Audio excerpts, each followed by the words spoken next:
第13章，空中楼阁。这是一个温暖的9月午后，老李在吊床上悠然地晃荡着。他好奇邻居们在做什么，却又懒得起身去看。他心情不好，这一天过得不尽如人意，也没做什么有益的事情。他真希望能把这一天从头再来过一遍。炎热的天气让他变得慵懒，上课时他心不在焉，让布鲁克先生颇为不耐。之后又几乎整个下午都在练习钢琴，惹得他祖父不太高兴。他还暗示家里的一条狗可能要发疯，把仆人们吓得不轻。接着又抱怨马夫没有尽心照料他的马。然后他便躺在吊床上，感叹世事荒谬。直到这个宁静午后的美景，才让他的心情稍稍平复。尽管他自己并不情愿，他凝视着吊床上方栗树的浓密绿叶，思绪万千，正幻想着自己置身远洋，环游世界。一阵说话声将他从遐想中拉回现实。他瞥了一眼，透过吊床的网眼，看见马奇家的姐妹们一同走了出来，像是在进行一场探险。这些姑娘们又在琢磨什么呢？老李心想，睁开惺忪的睡眼，仔细打量着他的邻居们。他们的样子有些奇特，大家都戴着大帽子，肩上挎着一个棕色亚麻布袋，手里各拿着一样东西。梅格拿着一个坐垫，乔拿着一本书，贝斯提着一个小锅，艾米则拿着一个画夹。他们静悄悄地穿过花园，从小门出去，开始攀登那座隔开住宅与河流的小山。哈，真有意思，老李自言自语道，他们要去野餐，居然不告诉我。他们肯定坐不了船，因为没有船库的钥匙。也许他们忘了，我给他们送过去，顺便看看他们有什么计划。虽然他有不下6顶帽子，却也花了好一阵子才找到一顶，接着又磨蹭着找钥匙，最后才在口袋里发现。因此，当他跳过栅栏时，姑娘们早已不见踪影，他只好拔腿追去。他抄近路赶到船库，等着他们前来，但是眼看没人过来，他便爬上山顶，想看个究竟。小山的一部分覆盖着美丽的松树林，从那片绿意盎然的深处传来一阵声音，在风吹树枝的飒飒声和蟋蟀的唧唧声中显得格外清晰。好一幅景象，老李心想，从灌木丛中望去，精神顿时清醒振作了许多。这的确是一幅美丽的画面。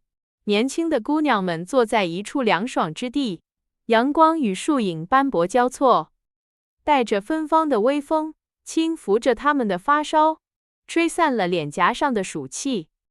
而林中的居民们则依旧自顾自地来来往往，毫不惊扰，仿佛这些姐妹并非不速之客，而是相识已久的老友。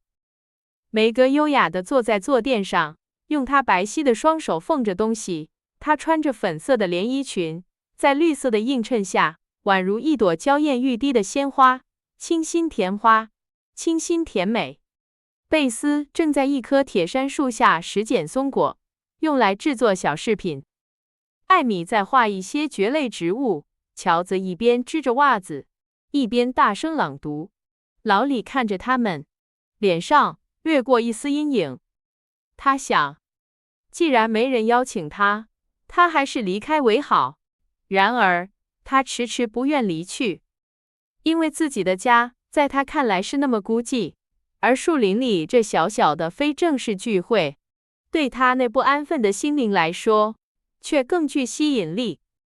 他一动不动地继续望着这些年轻的姑娘们，直到一只正在觅食的松鼠从附近一棵松树上跳下来，看到他后吓了一跳，尖叫一声逃回去了。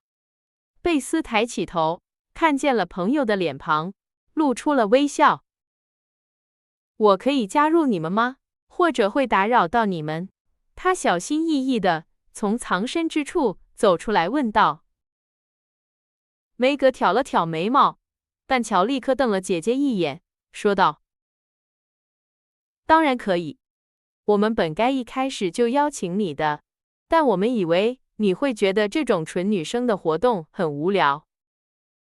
我非常喜欢和你们待在一起，但是如果梅格觉得不自在，我就走。我不介意你加入我们，只要你也做点什么。这里可不许偷懒，这是规矩。”梅格非常严肃却又和蔼地说：“非常感谢，只要你们让我待一会儿，我什么都愿意做。我家比撒哈拉沙漠还无聊，我该做什么呢？缝纫、读书、捡松果、画画，还是一起做？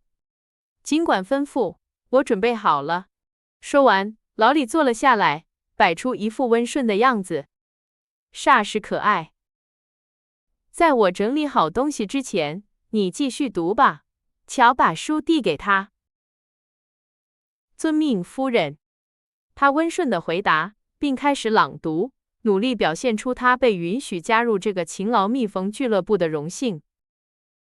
故事不长，读完后，他斗胆问道：“请问，女士们，你们能告诉我，这个迷人又富有教义的俱乐部是新成立的吗？”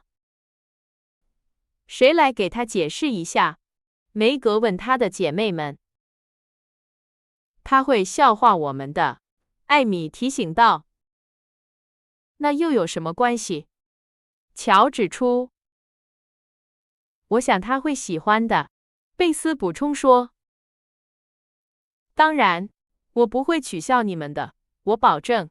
来吧，乔，把一切都告诉我，别害怕。我怕告诉你什么？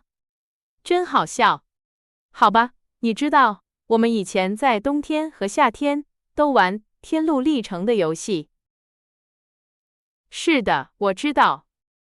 劳力点了点头。是谁告诉你的？乔问道。一只小鸟。是我告诉他的。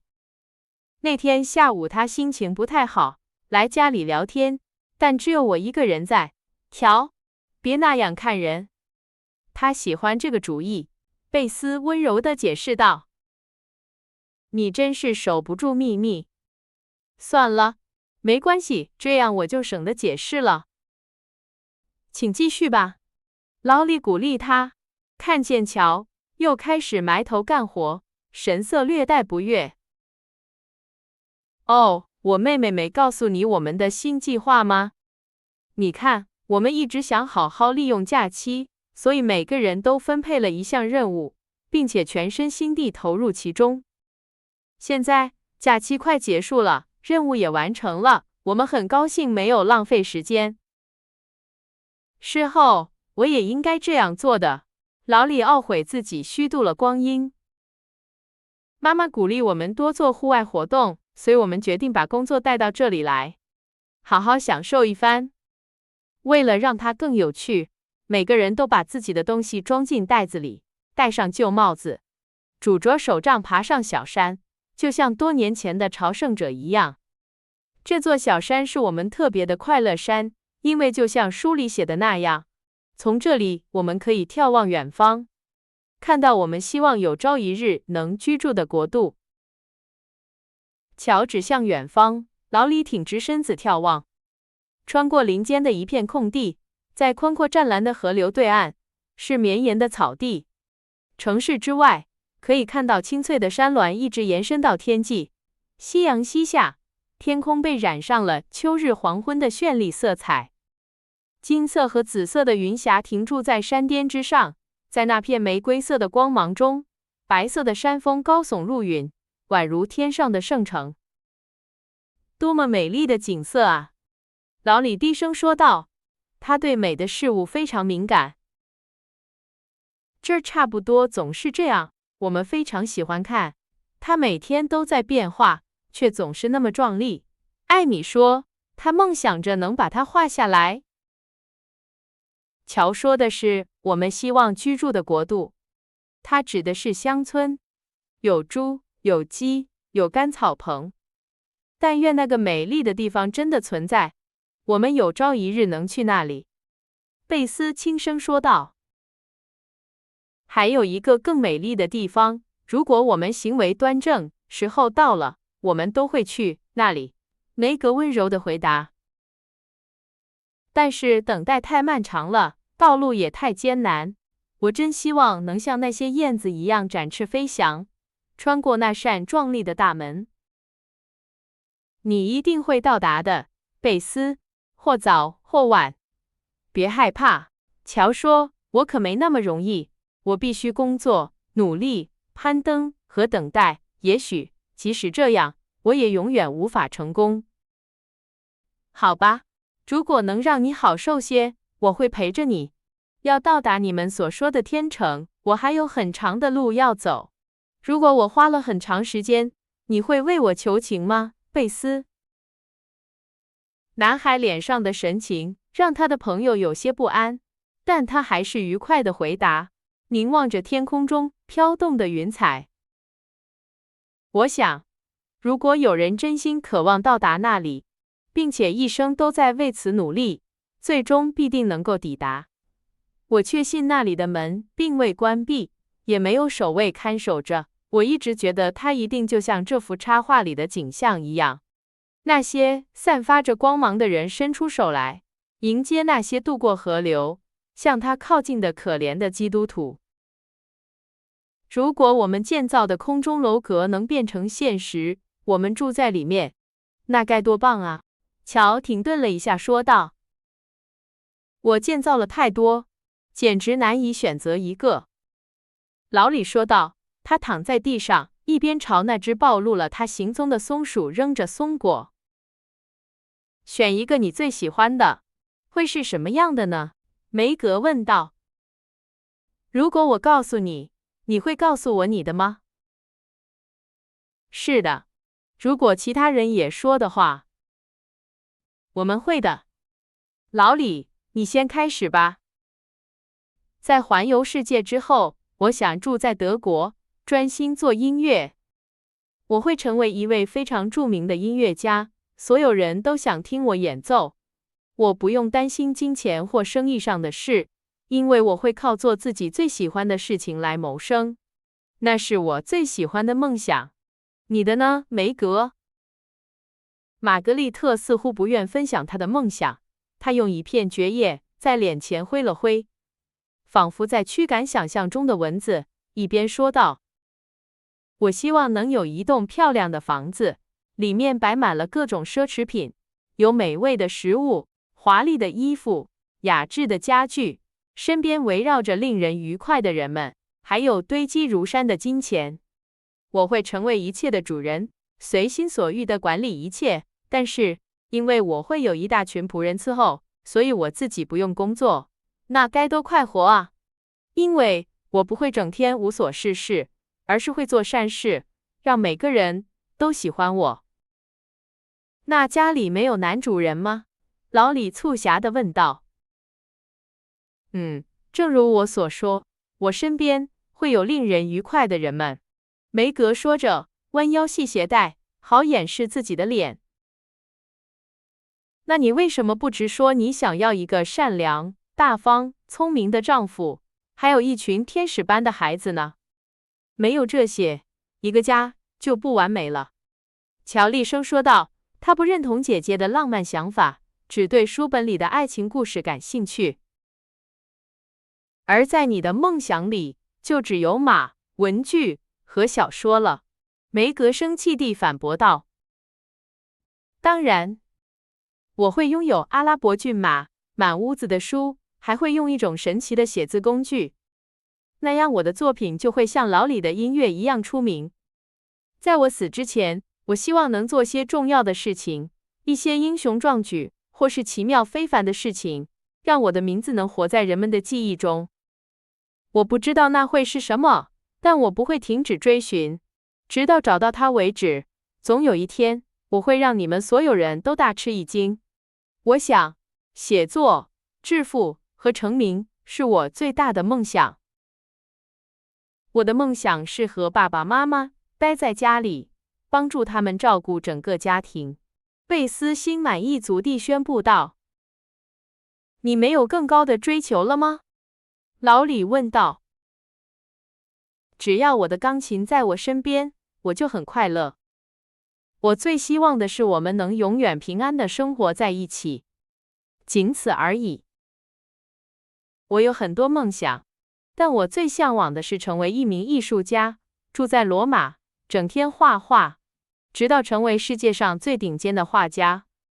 这就是艾米朴素的愿望。哎，我们可真是一群雄心勃勃的人，不是吗？除了贝斯，我们都梦想着富有、成名，在各方面都出类拔萃。我不知道我们当中有谁最终能实现这些。老李低声说道，像一头沉思的小牛一样嚼着一根草。我握着我空中楼阁的钥匙，至于能否打开那扇门还有待分晓。乔神秘地说道。我也握着我城堡的钥匙，但他们不允许我尝试。该死的大学！老李叹息着，带着几分不耐烦地抗议道。诺，这是我的钥匙。艾米挥舞着他的铅笔说。我一把也没有。梅格伤心地插话道。你当然有，劳力想也没想便答道。哪一把？你的脸。胡说，那根本没用。等着瞧吧，他会帮你得到一些有价值的东西。男孩肯定地说，想起他发现的一个小秘密，便笑了起来。梅格脸红了，但没有再问什么，只是带着布鲁克先生解释骑士故事时凝望河水的那种期盼神情，望向了远方。如果我们都还活着，为什么我们不在10年后聚一次，看看谁实现了自己的梦想，或者更接近实现它呢？乔提议道，他总是喜欢做计划。天哪，我们那时该多老啊！我都要27岁了。梅格惊呼道，他17岁时就已经觉得自己是个大人了。是的，老李和我就26岁了，贝斯也满24岁了，艾米22岁，真是一群德高望重的人呐。乔评论道。我希望到那时我已经做出了一些值得骄傲的事情，但我太懒了，真担心自己只会无所事事地混日子。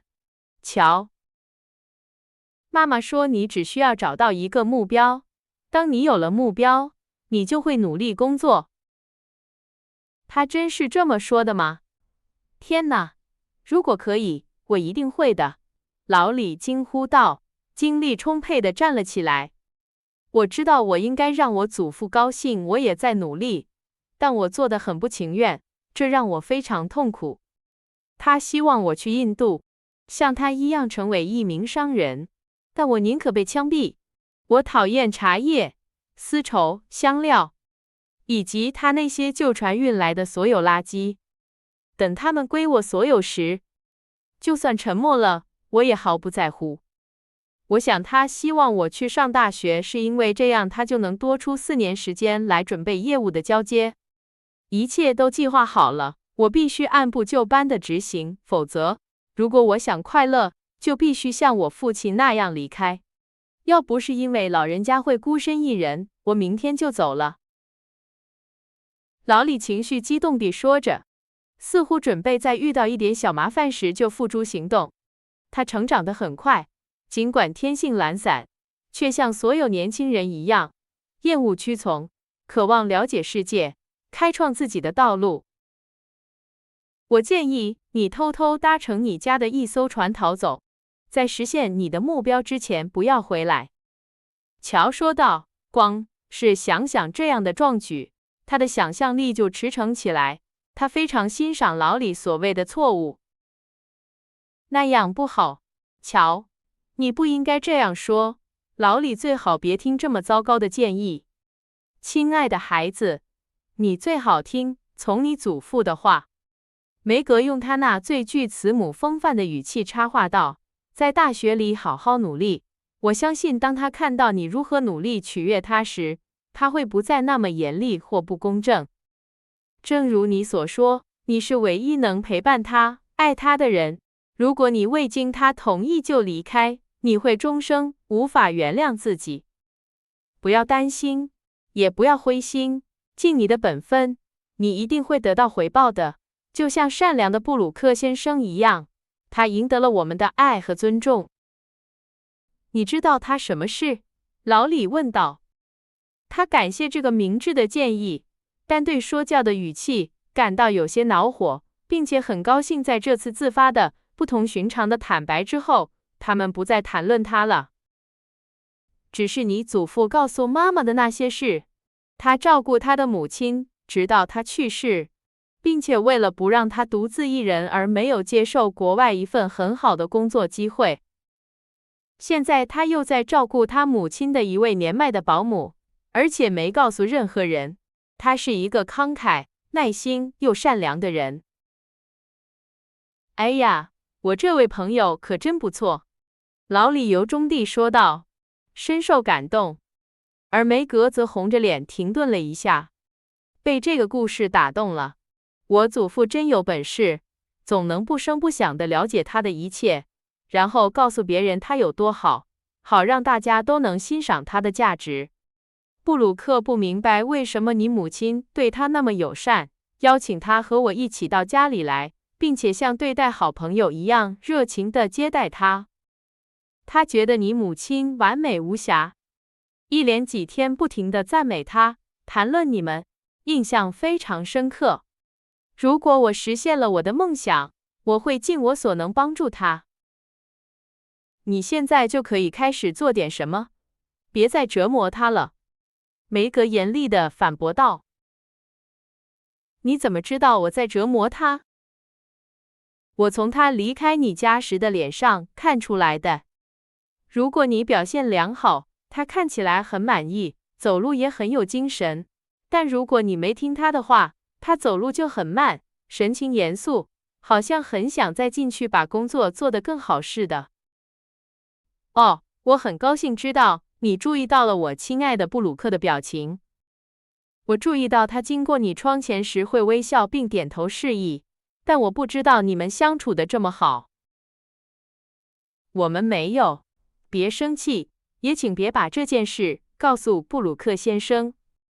我只是想让你知道，我关心你的情况，但这是朋友之间的谈话，我们所说的是保密的，你知道吗？梅格惊慌地说道，担心自己不小心说出的话可能会造成不好的影响。我不会到处去重复别人告诉我的话，老李抗议道，摆出一种乔很熟悉的倨傲姿态。不过既然我知道布鲁克是我品性的晴雨表，我会记住这一点，并尽我所能让他预报好天气。我求你别生气，我无意说教，也不想说3到4，或表现得像个傻瓜。我只是觉得乔在鼓励你做一些你将来可能会后悔的事情。你对我们很好，我们几乎把你当成一个兄弟，所以我才敢对你说出我的想法，请你原谅我，我无意伤害你。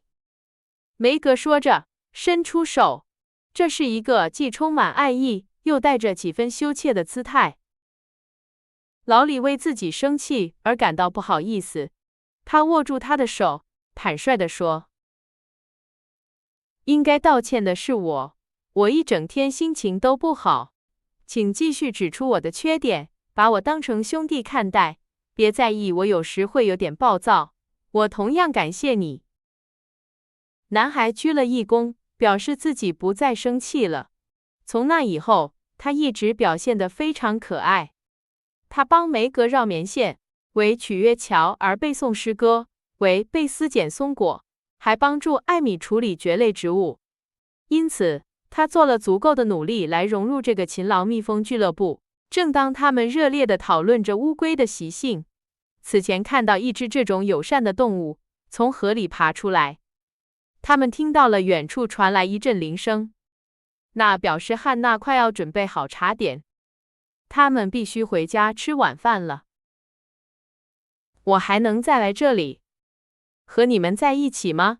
老李问道。是的，如果你表现良好，像好孩子一样用功学习。梅格笑着回答。我会尽我所能的。那么，欢迎你来，我会教你像苏格兰人那样织袜子。现在袜子的需求量很大呢。乔补充道，一边挥舞着一只蓝色的袜子，像一面旗帜似的。这时他们正在栅栏处道别。那天晚上，当贝斯在微弱的光线下为劳伦斯先生弹琴时，老李躲在一扇窗帘后面，聆听着这位小小的大卫演奏的音乐。他的音乐总能平息他躁动的阴魂。他看着坐在椅子上的白发老人，老人用手托着头，温柔地回忆着他深深怀念的已故的孙女。年轻人想起了那天下午他和梅格的谈话，下定决心，只要我亲爱的祖父需要我，我就会放弃我的梦想，和他在一起。他没有其他亲人了。